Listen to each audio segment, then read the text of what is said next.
السلام عليكم. إذا كنت من محبي كرة القدم فأدعوك للاشتراك في القناة ليصلك كل جديد.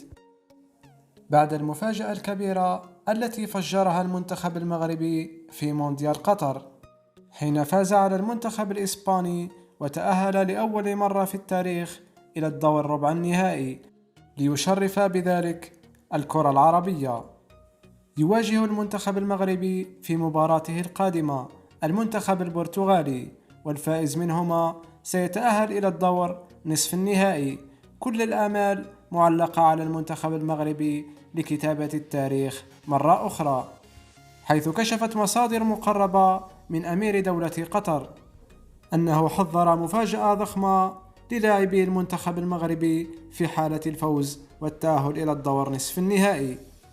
الهدية ستكون عبارة عن جائزة مالية ضخمة وأسطول من السيارات لكل اللاعبين، وهذا تحفيزا للمنتخب المغربي للفوز بالمباراة.